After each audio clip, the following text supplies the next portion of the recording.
Hello dear students, అందరికీ నమస్కారం. Welcome to our channel biology simple love YouTube channel and mobile app. Dear students, మీరు already thumbnail చూడడం జరిగింది. Railway group డికి సంబంధించి general science యొక్క ప్రాధాన్యత మీ అందరికీ తెలిసిందే. మరి ఈ గ్రూప్ డికి సంబంధించినటువంటి ఈ జనరల్ సైన్స్ ఏదైతే ఉందో, ఈ జనరల్ సైన్స్ యొక్క వెయిటేజ్ తీసుకుంటే మనకి 25 మార్క్స్. అయితే మనం ఎన్టీపీసీ కానీ, ఏఎల్పి కానీ, గ్రేడ్ 1 కానీ, గ్రేడ్ 3 కానీ, ఆర్ఆర్బి జేఈ కానీ మనకి సైన్స్ పర్టికులర్గా ఇన్ని మార్కులు అని చెప్పి మనకి ఖచ్చితంగా అయితే ఉండదు. టెంటేటివ్గా అంటే అవి ఎప్పుడు ప్యాటర్న్ మారుతూ ఉంటాయి. కానీ రైల్వే గ్రూప్ డికి మాత్రం ఖచ్చితంగా 20 నుంచి 25 మార్కులు వెయిటేజ్ అనేది ఉంటుంది. ఏది జనరల్ సైన్స్. ఇక్కడ 20 నుంచి 25 మార్కులు జనరల్ సైన్స్లో గుర్తుపెట్టుకోండి. ఫిజిక్స్, కెమిస్ట్రీ, అదేవిధంగా బయాలజీలోనే భాగమైనటువంటి ఎన్విరాన్మెంటల్ సైన్స్. ఈ ఎన్విరాన్మెంటల్ సైన్స్ అని పిలుస్తున్నటువంటి అంశం కూడా కేవలం 10th క్లాస్లోని ప్రజెంట్ తెలంగాణ పుస్తకం లేదా ప్రజెంట్ ఆంధ్ర పుస్తకం లేదా ఎన్సీఆర్టీలోని ఒకే ఒక పాఠం ఉంటుంది అనమాట. అదేంటంటే ఎన్విరాన్మెంట్ లేదా ఎన్వైరన్మెంట్ అంటారు దాన్నే. ఒక పర్యావరణం, మన బాధ్యత అని చెప్పి తెలంగాణ టెక్స్ట్ బుక్ 10వ తరగతిలో ఉంటుంది. మరి ఆంధ్ర టెక్స్ట్ బుక్ అయితే పర్యావరణం అని చెప్పేస్తారు. ఆ ఒక్క పాఠం నుంచి క్వశ్చన్స్ తిప్పిస్తాడు తప్ప మరి దీనికోసం మనం ఎక్కువగా స్ట్రెస్ చేయాల్సిన అవసరం లేదు. ఇది ఆల్రెడీ యాప్లో క్లాస్ చెప్పి పెట్టాను కూడా. ఒక 2 వీడియోస్ ఉన్నాయి, దాదాపు 50 minutes వీడియోస్. సో అక్కడ మీరు ఇది కవర్ చేసుకోవచ్చు. మోస్ట్ ఇంపార్టెంట్ డేటా కవర్ చేయడం జరిగింది. ఓకేనా? మరి ఇక్కడ 25 మార్క్స్ జనరల్ సైన్స్ కలిగినటువంటి ఈ వెయిటేజ్లోనండి నేను ఈ వీడియోలో బయాలజీలో ఉన్నటువంటి ఇంపార్టెంట్ టాపిక్స్తో పాటుగా మోస్ట్ ఎక్స్పెక్టెడ్ టాపిక్స్ని మీతో డిస్కస్ చేస్తాను. మరి బయాలజీ వచ్చేసరికి అండి ఎన్ని మార్క్స్ వస్తాయి సార్ వెయిటేజ్ అంటే 9 నుంచి 12 మార్కులు. సో గరిష్టంగా గతంలో అయితే 13 మార్కులు 14 మార్కుల దాకా కూడా ఉందండి. సో 9 నుంచి 12 మార్కులు బయాలజీ యొక్క వెయిటేజ్. ఓకేనా? గ్రూప్ డిలో జనరల్ సైన్స్లో భాగంగా. మరి బయాలజీ 9 నుంచి 12 మార్కులు కలిగినటువంటి వెయిటేజ్కి మనం చదవాల్సిన పుస్తకాలు ఏంటి సార్ అంటే 6వ తరగతి నుంచి 10వ తరగతి దాకా ఉన్నటువంటి ఎన్సీఈఆర్టీ పుస్తకాలు లేదా ఆంధ్ర పుస్తకాలు కూడా ఇవే. ఆంధ్ర పుస్తకాలు, ఎన్సీఆర్టీ పుస్తకాలు సమానమే, రెండు ఒకటే. ఓకేనా? సో ఇందులో అయితే ఎలాంటి సందేహం లేదు. 6th నుంచి 10th క్లాస్ దాకా ఉన్నటువంటి సైన్స్ పుస్తకాలు ఏవైతే ఉన్నాయో ఈ సైన్స్ పుస్తకాలు చదివితే చాలు. రైల్వే గ్రూప్ డి క్వశ్చన్ అనేది మిస్ అయ్యి వెళ్ళదు. క్వశ్చన్ అనేది ఖచ్చితంగా ఈ బుక్ దాటైతే వెళ్ళదు. ఇది గమనించకుండా చాలా మంది ఏంటంటే మార్కెట్లో ఉన్నటువంటి చాలా డిఫరెంట్ బుక్స్ లేదంటే మీరు కోచింగ్ సెంటర్లో ప్రిపేర్ అవుతున్నటువంటి ఆ కోచింగ్లో ఇచ్చినటువంటి మెటీరియల్స్ కానీ వారు ఇచ్చినటువంటి సంస్థల్లో వేరు ఇన్స్టిట్యూషన్స్ ఇచ్చినటువంటి నోట్సెస్ కానీ లేదా మార్కెట్లో ఉన్నటువంటి వేరు బుక్స్ అనేవి మీరు చదువుతారు. ఎందుకు చదువుతారంటే డిఫరెంట్ బుక్స్ అన్ని చదివితే కవర్ అయిపోతే క్వశ్చన్ ఎక్కడ మిస్ కాదు అంటారు. కానీ వాస్తవానికి the reason behind the success is only the NCERT మీరు చదువుకుంటే ఇక్కడ ఉన్నటువంటి కోచింగ్లు ఇచ్చిన పుస్తకాలు కానీ నోట్స్లు కానీ పుస్తకాలు కానీ మీరు చదవాల్సిన నెసెసిటీ అనేది ఎట్టి పరిస్థితులు లేదు. మీరు కావాలంటే ఏదైనా ఒక గ్రూప్ డి పేపర్ ప్రీవియస్ పేపర్ని పక్కన పెట్టుకొని ఆ క్వశ్చన్ పోనీ నా నెంబర్కి మీరు వాట్సాప్లో పోస్ట్ చేయండి. ఓకేనా? సో వాట్సాప్ నా నెంబర్ మీరు కావాలంటే తీసుకోవచ్చు. నా వాట్సాప్ నెంబర్ వచ్చేసరికి 8341732875. ఈ నెంబర్కి మీరు కాల్ చేసి లేదు, ఈ నెంబర్ కాల్ వద్దు, వాట్సాప్లోనే మెసేజ్ పెడితే అది ఏ క్లాస్ నుంచి వచ్చిందో నేనైతే చెప్పగలను లెసన్తో పాటుగా. అంటే ఎందుకంటే ఎన్సీఆర్టీ జనరల్ సైన్స్ కింద ప్రాధాన్యత ఇస్తా ఉన్నామంటే రైల్వే బోర్డ్ అనేది సెంట్రల్ బోర్డు. మరి త్రూ అవుట్ ఇండియాలో ప్రిపేర్ అవుతున్న బుక్సే ఎన్సీఆర్టీ బుక్స్ కాబట్టి ఇదే మనకి ప్రామాణికం. అయితే ఇక్కడ బుక్స్ చదివేటప్పుడు అండి మనం ఎలా చదువుకోవాలి, ఇంపార్టెంట్ టాపిక్స్ చెప్పే ముందు కూడా ఎన్సీఆర్టీ పుస్తకాలని ఎలా చదవాలి ఇది చాలా ఇంపార్టెంట్. సో చాలా మంది ఏంటంటే ఎన్సీఆర్టీ పుస్తకాలు అంటే ఆంధ్ర పుస్తకాలు చదివేస్తాం. ఎలా చదువుతాం సార్? లైన్ టు లైన్ చదువుతాం. లైన్ టు లైన్ చదివేటప్పుడు మనకి అన్ని లైన్స్ ఇంపార్టెంట్ అని అనిపించకపోవచ్చు. ఓకేనా? అన్ని లైన్స్ కూడా మనకి ఇంపార్టెంట్ అనిపించకపోవచ్చు. మరి అలాంటప్పుడు ఎలా మనం పుస్తకాన్ని అర్థం చేసుకోవాలి? ఫర్ ఎగ్జాంపుల్ అండి, మీకు 8th క్లాస్ ఎన్సీఆర్టీ మీ దగ్గర ఎవరైనా 8వ తరగతి పుస్తకం ఆంధ్రాది కానీ లేకపోతే 8th క్లాస్ ఎన్సీఆర్టీ పుస్తకం కానీ మీ దగ్గర ఉంటే ఆంధ్రాది అయితే 6వ పాఠం 8th క్లాస్లో 6వ పాఠం వచ్చేసరికి మనకి మొక్కలు మరియు జంతువుల సంరక్షణ అంటాడు. మొక్కలు మరియు జంతువుల సంరక్షణ, conservation of plants and animals అని చెప్పి ఒక లెసన్ ఇచ్చాడు. ఆ లెసన్లో ఏం చెప్తాడంటే ఒక పారాగ్రాఫ్లో 3వ పేజీలో చెప్తాడు. ఆ పాఠంలోని ఏం చెప్తాడంటే బూజో మరియు పహేలి అనే పిలుస్తున్నటువంటి 2 విద్యార్థులు అహ్మద్ అనే పిలుస్తున్నటువంటి ఒక ప్రొఫెసర్తో వారి భార్య అయినటువంటి టిబ్బుతో కలిసి అడవి ప్రాంతానికి వెళ్తారు. అక్కడ ఒక ఫారెస్ట్ ఆఫీసర్ అయినటువంటి మాధవజీ పరిచయం అయ్యి అన్ని రకాల వృక్షాలు, అన్ని రకాల జంతువులు మానవాళికి మన పర్యావరణంలో మంచి చేయడానికి చాలా తోడ్పడతాయి అని చెబుతూ ఏం చెప్తాడంటే, ఏ మొక్కలైతే పర్టికులర్‌గా ఒక ప్రాంతంలో ఉంటాయో అవి ఎక్కడా ఉండకుండా పర్టికులర్ ప్రాంతానికే ఉంటాయో అలాంటి మొక్కలను ఎండమిక్ మొక్కలు లేదా ఎండమిక్ జాతులు అని చెప్పేసి మనకి ఒక లైన్ ఇస్తాడు. ఒక ఎండమిక్ జాతులు. ఇంగ్లీష్‌లో ఎండమిక్ స్పీసీస్ అంటారు. మీరేం చదువుతారండి? ఎండమిక్ స్పీస్ అంటే ఎండమిక్ జాతి అంటే ఆ! ఇక్కడేవో ఒక ప్రాంతంలో ఉంటాయంట. ఆ ప్రాంతంలో ఉన్నవి తీసుకున్నట్టయితే ఎండమిక్ స్పీసీస్ అంటారు. లేదా ఎండమిక్ జాతులు అంటారు అని చెప్పి అంటారు. లేదా ఈ అహ్మద్ ప్రొఫెసర్ టిబు, ఈ ప్రొఫెసర్ అహ్మద్ టిబు, బోజో పహేలి అని చెప్పి ఏదో చిన్న పిల్లల పాటల్లా ఉన్నాయి అని చెప్పి మనం ఏం చేసాం ఆ లైన్ స్కిప్ చేసేసాం. వాడేమన్నాడు ఎండమిక్ జాతి అన్నాడు. ఇప్పుడు మనకి ఎగ్జామ్ హాల్‌లో అడుగుతారు. ఈ క్రింది వాళ్ళలో ఎండమిక్ జాతిని గుర్తించండి అంటాడు. లేదా ఈ క్రింది వాళ్ళలో ఎండమిక్ జాతికి సంబంధించినటువంటి ఒక మొక్కను గుర్తించండి అంటాడు. అక్కడ క్లియర్‌గా ఇచ్చాడండి. వైల్డ్ మ్యాంగో అడవి మామిడి ఓకేనా. వైల్డ్ మ్యాంగో అని పిలుస్తుంది ఏదైతుందో ఇది కూడా ఎండమిక్కే. మరి పెద్ద ఉడత గెయింట్ స్క్విరెల్ అంటారు. ఓకేనా. గెయింట్ స్క్విరెల్ ఓకేనా. సో పెద్ద ఉడత ఇది కూడా ఎండమిక్ జాతే. ఎండమిక్ అంటే ఇక్కడ ఏంటి అంటే గుర్తుపెట్టుకోండి.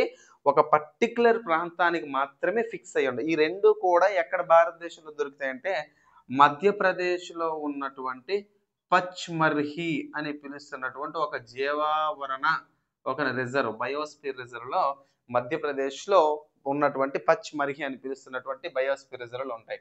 ఇక్కడ ఇంపార్టెంట్ మళ్ళీ గుర్తుపెట్టుకోవాలి. సో బయోస్ఫియర్ రిజర్వ్ అన్నాను కదండీ. సో బయోస్ఫియర్ రిజర్వ్ అని చెప్పి నేను చెప్పడం జరిగింది కదా. ఈ బయోస్ఫియర్ రిజర్వ్ అనేది ఏదైతే ఉందో దీనిలోని జాతీయ పార్కులు ఉండొచ్చు గుర్తుపెట్టుకోండి. వీటిలో జాతీయ పార్కులు అనేవి ఏవైతే ఉన్నాయో జాతీయ పార్కులు కూడా ఉండొచ్చు అన్నమాట.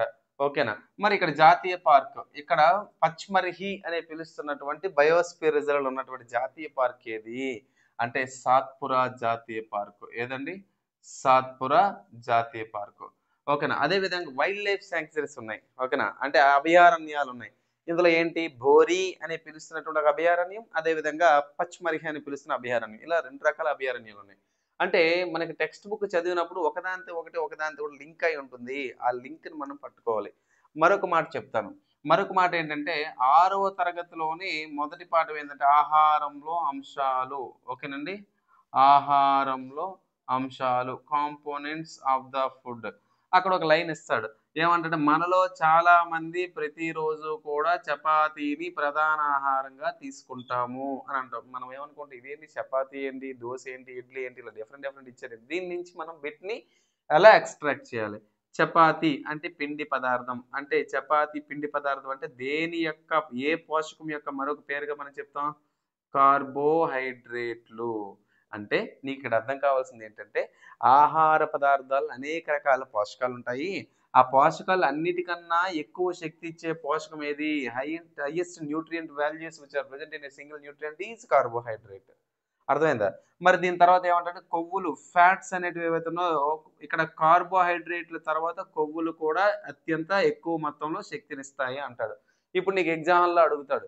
ఏం చెప్తాడండి? ఈ క్రింది వాళ్ళలో కొవ్వులు మరియు కార్బోహైడ్రేట్లు ఇక్కడ ఆప్షన్స్ కొన్ని ఇచ్చాడు. ఈ క్రింది వాళ్ళు ఎక్కువ శక్తినిచ్చే పోషకం ఏదని అడుగుతాడు. లైన్ ఏమి ఇచ్చాడు? చపాతీ నుంచి శక్తి వస్తదన్నాడు. ఇక్కడ ఎక్కువ శక్తి అన్నాడు. కాబట్టి కొవ్వులు అనేది రైట్ ఆన్సర్. అంటే టెక్స్ట్ బుక్‌ని చదివినప్పుడు మనం చాలా క్లారిటీగా లైన్ టు లైన్ మనం చదువుకోవాలి. ఈ 2 శక్తినిస్తాయి. కానీ ఎక్కువ శక్తినిచ్చే పిండి పదార్థాలు కదా! మనం జనరల్‌గా పిండి పదార్థాలు తీసుకుంటాం కదా అనుకుంటాం. కానీ కొవ్వులే ఎక్కువిస్తే తర్వాత కార్బోహైడ్రేట్‌లు. ఆ టెక్స్ట్ బుక్ లైన్‌ని మీరు జాగ్రత్తగా గమనించాల్సి ఉంటది. మరి కార్బోహైడ్రేట్ అన్నాం. అంటే ఉదాహరణగా మన గ్లూకోజు, ఫ్రక్టోజు, సుక్రోజు, మాల్టోజు, అదేవిధంగా గెలాక్టోజు, ఓకేనా ఫ్రక్టోజు ఇవన్నీ తీసుకోవచ్చు. ఇక్కడ ఎగ్జామ్ హాల్‌లో అడుగుతాడు. ఇప్పుడు చపాతీలు కార్బోహైడ్రేట్లు ఉన్న మూలకాల సంఖ్య. జనరల్ గ్లూకోజ్ యొక్క ఫార్ములా ఏంటి? C6H12O6. So here are the 3 elements are there. అర్థమైందా? సో గ్లూకోజ్ అంటే ప్రతి లైన్ కూడా మనం చదువుకునేటప్పుడు దాన్ని అర్థం చేసుకునే విధానం బట్టి ఉంటుంది ఎన్‌సీఈఆర్‌టీ టెక్స్ట్ బుక్. అంతే తప్ప ఎన్‌సీఈఆర్‌టీ టెక్స్ట్ బుక్‌లు చదవలేకే చాలా మంది ఇక్కడ ఉన్నటువంటి మెటీరియల్స్ చదవదు. కోచింగ్‌లో నోట్ బుక్స్ లేదా మార్కెటింగ్ బుక్స్ చదువుతున్నారు. ఇది చదవలేకనే. అది చదివే ఓపిక, అర్థం చేసుకునేంత ఓపిక, దాన్ని ఏ విధంగా అంతసేపు కూర్చొని పుస్తకంతో ఉండేంత సమయం మీరు కేటాయించుకోగలిగితే ఎన్‌సీఈఆర్‌టీని మించినటువంటి సోర్స్ అయితే ఇంకొకటి ఉండదన్నమాట. అర్థమైందా? సో బెస్ట్ సోర్స్ అదే. మరి ఇక్కడ బయాలజీలోని ఇంపార్టెంట్ కాన్సెప్ట్స్ ఏంటి? ప్రధానంగా మన 6థ్ నుంచి 10థ్ దాకా ఉన్నటువంటి ఎన్‌సీఈఆర్‌టీలో ఇంపార్టెంట్ కాన్సెప్ట్స్ ఏంటి? ఇంపార్టెంట్ కాన్సెప్ట్స్‌ని మనం మాట్లాడుకునే దానికన్నా ఓవర్ వ్యూగా ఉన్నటువంటి కాన్సెప్ట్స్ నేను చెప్తాను. ఓకేనా? సో ఫర్ ఎగ్జాంపుల్ అండి, మనకి పోషణ అనే పాఠాన్ని బాగా చదవండి. ఇంతకుముందు అయితే విటమిన్లు, దాని యొక్క రసాయనామాలు, దానివల్ల లోపం వల్ల వచ్చే జబ్బులు అడిగాడు. ఇప్పుడు అలా కాదు. ఈ పోషకాల గురించి అడుగుతున్నాడు. కార్బోహైడ్రేట్ల గురించి, ఫ్యాట్స్ గురించి, లిపిడ్స్ కొవ్వుల గురించి, మినరల్స్ గురించి, వైటమిన్స్ గురించి, వాటర్ గురించి అడుగుతాడు. పోషణ అనే పాఠాన్ని బాగా ఫోకస్ చేయాలి. ఇక్కడ పోషణలోనే విటమిన్స్ ఉంటాయి. ఈ విటమిన్లకు సంబంధించి మీరు ఎక్కువగా దృష్టి పెట్టాల్సిన అవసరం అనేది ఒకప్పుడు ఉండేది. ఇప్పుడు దీని నుంచి కాస్త డైవర్ట్ అయ్యి కాన్సెప్ట్ లోపలికి వెళ్ళడం జరుగుతుంది అనమాట. పోషణ తర్వాత ఎక్కువగా మోస్ట్ డిమాండెడ్ టాపిక్ ఏంటంటే కణం మరియు కణజాలాలు. కణం మరియు కణజాలాలు ఇక్కడ ఈ రెండు కూడా ఏ క్లాస్లో ఉన్నాయి అంటే, ఇది వచ్చేసరికి 9th క్లాస్లో ఉంది, ఇది వచ్చేసరికి 10th క్లాస్లో ఉంది. ఓకేనా? కణం మరియు కణజాలాలు. ఈ కణజాలాలు బాగా ఎక్స్పెక్టెడ్ టాపిక్ ఈసారి. ఎక్కువగా ఇది ఫోకస్ చేయాలంటే ఇవి తెలుసు కదా మీకు, పారెన్కైమా, ఏరెన్కైమా, క్లోరెన్కైమా, కొలెన్కైమా. ఓకేనా? అదేవిధంగా ఏరెన్కైమా, స్క్లెరెన్కైమా, ఈ రకం మృదు కణజాలాలు ఇవన్నీ ఉన్నాయి కదా. సో వీటి మీద బాగా అవగాహన ఉండాలి. ఇంకోటి గుర్తుపెట్టుకోండి, చాలా ఒక డైలాగ్ కూడా ఉంది కదా, ఏదైనా ఒక సబ్జెక్ట్లో బాగా డెప్త్గా వెళ్తే మిగిలేదు జీరో అంటారు కదా. నేను అదే ఇప్పుడు చెప్పబోతాను మీకు ఎగ్జాక్ట్గా. ఇప్పుడు ఏంటి అంటే, ఒకసారి జస్ట్ మీరు వెయిట్ చేయండి. అసలు పాజ్ అవసరం ఈ టెక్స్ట్ బుక్ కూడా. సో చూడండి, ఇక్కడ నా దగ్గర 2 టెక్స్ట్ బుక్లు ఉన్నాయి. ఇదేమో 9th క్లాస్ టెక్స్ట్ బుక్. ఓకేనా? ఇది వచ్చేసరికి 7th class text book. So ఈ 2 టెక్స్ట్ బుక్లు మేము ప్రజెంట్ మా స్కూల్లో పిల్లలకు చెప్తున్నట్టు టెక్స్ట్ బుక్లు ఇవే, ఆంధ్ర గవర్నమెంట్ ఇచ్చినట్టు టెక్స్ట్ బుక్స్. మరి ఈ టెక్స్ట్ బుక్స్ గురించి నేను మాట్లాడినప్పుడు నేనేం చెప్తాను, ఒకసారి మీకు లోతుగా చదవద్దు అన్నాను కదా. సో ఇందులో అద్భుతమైనటువంటి బిట్స్ ఉంటాయి, అంటే చాలా ఎక్స్ట్రాడినరీ. అంటే మీకు పాఠాలు చెప్పడమే కాకుండా నేను కూడా పర్సనల్గా చాలా సార్లు చదివి అండర్లైన్ చేసుకున్నటువంటి టాపిక్స్ ఇవన్నీ కూడా. అర్థమైందా? సో ఫర్ ఎగ్జాంపుల్ అండి, ఇక్కడ కణజాలాలు అని పిలుస్తున్న పాఠం ఉంది. కణజాలాలు ఇగోండి. ఈ కణజాలాల పాఠం బేసికల్గా నేను అర్థం చేసుకోవడానికి, ఇందులో ఏముందని తెలుసుకోవడానికి నీట్గా ఒకసారి చదువుకుంటూ వెళ్ళడం జరిగింది. ఇందులో ఏంటంటే, ఇందులో చూడండి కనిపిస్తుందా, ఇందులో ఏంటంటే ప్రతి ఒక్క లైన్ కూడా ఒక ఇంపార్టెంట్ బిట్ ఇందులోనే. అర్థమైందా? ప్రతి ఒక్క లైన్ కూడా. ఇప్పుడు టిష్యూస్ అంటే కణజాలాలు కదా, దీనికి సంబంధించి మీరు ఇంకేదైనా బుక్ చదువుతామా సార్ అంటే ఏమి చదవాల్సిన అవసరం లేదు. ఎందుకంటే ఈ కాన్సెప్ట్ దాటి ఎక్కడికి వెళ్ళిపోదు. అంటే ఇందులో ఉన్నటువంటి సమాచారం దాటి ఎక్కడికి బిట్టు వెళ్ళిపోదు అనమాట. ఇది మనం చదవడానికి ఓపిక లేక, అర్థం చేసుకునే తీరిక లేక, ఎక్కువసేపు కూర్చునే అంత సహనం లేకపోవడం వల్ల మనం బిట్స్ విడిచిపెట్టిస్తుంటాం. ఇందులోనే ఈ కోలెన్కైమా అంటే ఏంటి, ఏరెన్కైమా అంటే ఏంటి, స్క్లెరెన్కైమా అంటే ప్రతిదీ కూడా నీట్గా ఇవ్వడం జరిగింది అనమాట. ఇదంతా అఫ్కోర్స్ నేను ఇదంతా కలిపి ఒక మెటీరియల్ కూడా తయారు చేయడం జరిగింది, అది యాప్లో ఉంది. ఓకేనా? ఇందులో ఉన్నటువంటి డేటా క్లియర్గా చదువుకుంటే మనకు సరిపోతుంది. కణజాలాలకి ఈ బుక్లో ఉన్నటువంటి డేటా, అదేవిధంగా కణం అని పిలుస్తున్నట్టు పాఠం. మరి ఓకేనా? కణం అనేది ఏదైతుందో ఈ 9th క్లాస్ టెక్స్ట్ బుక్లోనే ఉంది. ఇది కూడా ఈ కణం అనే పాఠం ఏదైతుంది, ఇది కూడా ఈ బుక్ దాటి మనం వెళ్ళిపోవాల్సిన అవసరం లేదు. మీకు రీసెంట్గా ఒక క్వశ్చన్ ఇవ్వడం జరిగింది, మీరు ఎవరైనా ఏఎల్పి టెక్నీషియన్స్ రాసి ఉంటే మీకు తెలుస్తూ ఉంటుంది అనమాట. ఓకేనా? ఏంటంటే ఏఎల్పి రాసి ఉంటే ఈ బిట్ మీకు తెలుస్తూ ఉంటుంది. ఏంటి అంటే ఇగోండి, ఈ పారాగ్రాఫ్లో క్రోమాటిన్ అనేది, క్రోమోజోమ్స్ అనేవి ఎప్పుడు కనిపిస్తాయి, కణ విభజన చెందినప్పుడు మాత్రమే క్రోమోజోమ్లు కనబడతాయని చెప్పి ఒక లైన్ ఇచ్చాడు అనమాట ఏఎల్పి అండ్ టెక్నీషియన్స్లోనే.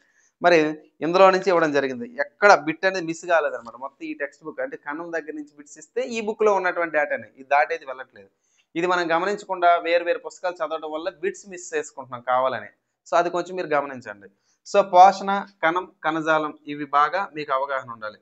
సార్ ఇక్కడ వృక్షరాజ్యం, జంతురాజ్యం మీద చదవాలంటే క్వశ్చన్స్ వాస్తవానికి 2021 దాకా దాని నుంచి బాగా లాగాడు, కానీ ఇప్పుడు వృక్షరాజ్యం, జంతురాజ్యం నుంచి వెయిటేజ్ తగ్గుతూ వస్తుంది. మరి ఎక్కడ పెరుగుతుంది సార్ అంటే, మీకు మానవ శరీరంలో ఉన్నటువంటి వ్యవస్థలు. ఓకేనా? మానవ శరీరంలో ఉన్నటువంటి వ్యవస్థలు అంటే జీర్ణ వ్యవస్థ, శ్వాసక్రియ వ్యవస్థ, రక్త ప్రసరణ వ్యవస్థ, విసర్జక వ్యవస్థ, నాడీ వ్యవస్థ, ప్రత్యుత్పత్తి వ్యవస్థ, అంతఃస్రావి వ్యవస్థ, అస్థిపంజర వ్యవస్థ అనేది ఎక్కడ ఉందంటే 6th క్లాస్ ఎన్సీఆర్టీలో శరీర కదలికలు అని చెప్పి ఈ లెసన్ నేను క్లియర్గా మన యాప్లో పెట్టడం జరిగింది, మీరు అక్కడ తీసుకోవచ్చు, వినొచ్చు కూడా. ఓకేనా? మరి ఈ వ్యవస్థలు అంటే కణం, కణజాలాలు, వ్యవస్థలు, పోషణ. ఇందులోనే రక్త వర్గాల మీద కూడా ఇప్పుడు క్వశ్చన్స్ లేవు, రక్తం గురించి అడుగుతున్నాడు. కానీ అంటే కాస్త అంటే సిలబస్ ఇదే, కానీ సిలబస్లో సబ్ టాపిక్స్ మీద అప్డేట్ మనకు ఉంది. అంటే కాన్సెప్ట్స్ ఏవైతే ఉన్నాయో కొంచెం మనం చదివేటప్పుడు ఈ వేరియేషన్ అని తెలుసుకొని చదవాలి. సో మోస్ట్ ఇంపార్టెంట్ టాపిక్స్కి వచ్చేసరికి పోషణ, కణం, కణజాలాలు, వ్యవస్థలోనే 7 వ్యవస్థలు వస్తాయి అన్నమాట. అర్థమైందా? సో వీటి మీద మనం దృష్టి పెడితే ఖచ్చితంగా విజయం సాధిస్తాం. ఇక్కడ ఖచ్చితంగా ఆ 9 నుంచి 12 మార్కులు అండి. ఇప్పుడు మనం అనుకున్నటువంటి ఇంపార్టెంట్ టాపిక్స్ ఏవైతే ఉన్నాయో దీనికైతే 9 మార్కులు కనీసం 12 క్వశ్చన్ ఇస్తే కనుక 9 పక్కగా ఈ టాపిక్స్ నుంచి రావడం. ఇక్కడ వ్యవస్థలు అనేసరికి 8 వ్యవస్థలు ఉన్నాయి దాదాపుగా. అంటే 8 పాఠాలు. ఇక్కడ 9వ పాఠం, 10వ పాఠం, 11వ పాఠం. ఓకేనా? 11 పాఠాలు మేజర్‌గా మనకు ఉన్నటువంటి టాపిక్స్ అన్నమాట. అంటే బయాలజీలో చాలా సిలబస్ 25 పాఠాలు ఉంటాయి. ఇవన్నీ మనం పట్టుకోవసరం లేదు. ప్రధానంగా ఇవి చదివితే చాలు. ఇంకోటేంటి, ఇంకా మీరు చదవగలిగితే 9థ్, 10థ్ క్లాస్ టెక్స్ట్ బుక్ చదివేస్తే లైన్ టు లైన్ చదివేసుకుంటే మీరు గెటిన్ అయిపోవచ్చు కూడా. అంటే కనీసం ఒక 7-8 క్వెషన్‌లు వచ్చేస్తాయి అన్నమాట.